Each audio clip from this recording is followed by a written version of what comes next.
Hello, Pokemon fans. This one is against Gasparin, or he's another buddy of mine. His name is Jordan.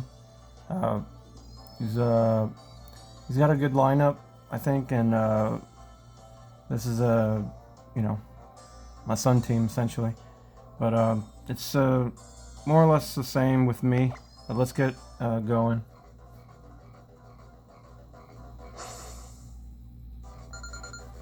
So, in the beginning of the match, I am going to start with Lycanroc, so I can set up Stealth Rocks. And he starts off with a Turtonator. So I have the type advantage, so I'm not too worried about what he can do with me, to be honest. I was actually expecting like the Dragon Pulse or something, but he went with Dragon Claw, but it still did decent damage, I thought. So, unfortunately, the Stone Edge wasn't enough to kill him. And then he uses Overheat. So luckily, the Overheat didn't do as much, I thought. But I used the second Stone Edge just for the confirm the KO.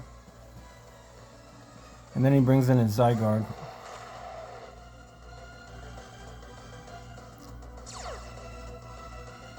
So, luckily it's the 50% Zygarde. And I just do Stone Edge just to get damage on it, to be honest. But him using 1,000 arrows it's more than enough to knock me out. So honestly, Lycanroc's just there for the rocks, and if I can get a couple of hits off somebody, that'd be perfect. So I bring Gastrodon out.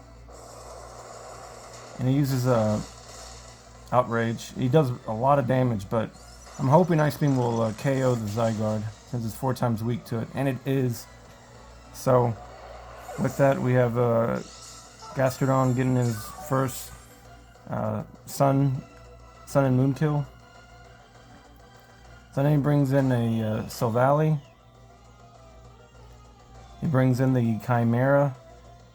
And I have no idea what to expect from these, because they can be special, they can be physical. So I noticed that it's a physical one after using a Dragon Claw. That's why I just went for Recover, because I wasn't sure what it was going to use. I just didn't want to risk it. So I'm sitting pretty good with health right now. I'm almost at full. And he just pulls out and brings in a Cramabable? I don't know. The Yeti Pokemon that's a crab and a weird thing, but I just decided to poison it because I was expecting the Silvally to be there. I wasn't sure that he was going to switch in, but anything that I can get Toxic on is perfect, I think, because the Cramabable just has too much attack, so I'm worried about it. So I decided to pull out and go into my Jellicent, expecting a fighting move. So luckily I made the right prediction, and Cramabable still is he's getting that toxic damage racked up, and with one Hex it's enough to kill KO him. So he brings Silvally back. Silvally, of course, has to take damage from the stones, and it has Thunderbolt. So he's running a mixed Silvally. Luckily it doesn't do too much, because my Jellicent's more of a special defensive mon.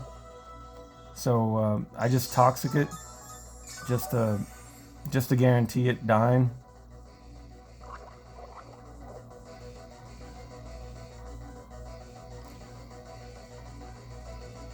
So here he keeps using Thunderbolt.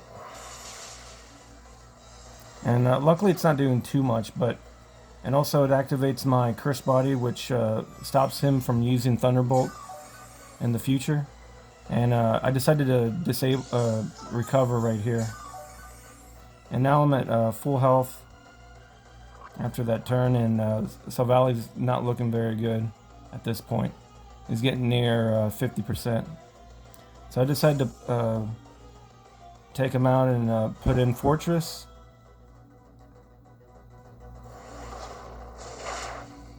because I was expecting Dragon Claw, so that's why I brought in Forretress, since he's more physically defensive mon.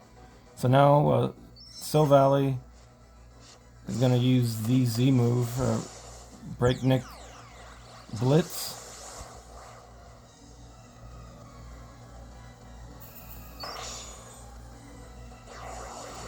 So I was getting a little... I wasn't super worried because I knew Fortress would take it fairly well.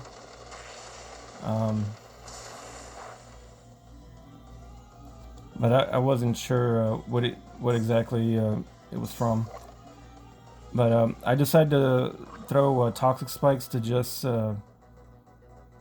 get his next mons that he brings in poisoned, essentially.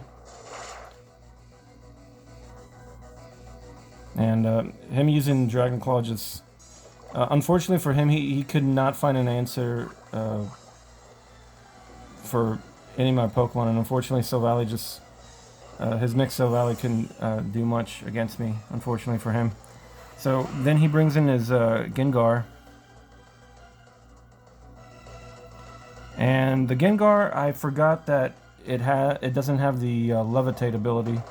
They changed it in Sun and Moon, and it's able to absorb the Toxic Spikes, but luckily I was already throwing the spikes out.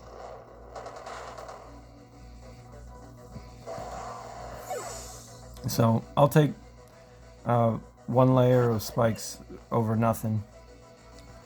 So then I bring out my